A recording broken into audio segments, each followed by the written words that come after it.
आज आपण बघणार आहोत आणखीन एक कॉमन फाइंडिंग जी 5व्या महिन्याच्या सोनोग्राफीमध्ये असते, ती म्हणजे माइल्ड पेल्विक टॅसिस किंवा पायलेक्टॅसिस. म्हणजे काय, तर बाळाच्या किडनीमध्ये थोडीशी युरिन जमा झालेली असते.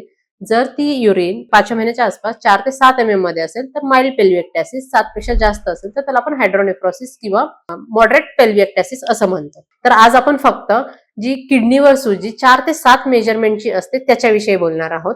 तर ही कधी कधी असू शकते, तर बऱ्याच वेळा बाळाची युरिन तेवढ्या मेजरमेंट मध्ये जमा असते. परत कधी कधी बाईला प्रोजेस्टेरॉन हार्मोन दिलेले असतात, त्याच्यामुळे पण हे युरिन बाळाच्या किडनीमध्ये जमा राहू शकतं.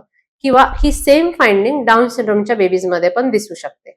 मग आता आपण फरक कसा ओळखायचा? जर तुमचं एनटी स्कॅन चांगलं असेल, डबल मार्कर नॉर्मल असेल, तर ह्या माइल्ड पेल्विएक्टॅसिसला तेवढं महत्व द्यायची गरज नाही. आता आणि जर प्रोजेस्टेरॉन हार्मोनमुळे असेल तर ते हळूहळू साधारणतः 28 आठवड्याच्या आसपास हळूहळू ही सूज म्हणण्यापेक्षा ही युरिन जी जमा झाली आहे तिची क्वांटिटी आहे ती हळूहळू कमी होते.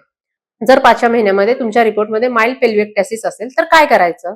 तर 28 ते 32 आठवड्याच्या आसपास आपल्याला परत जेव्हा तुम्ही ग्रोथ स्कॅनला जाल, डॉक्टर किडनी बघतील आणि तेव्हा परत मेजरमेंट देतील.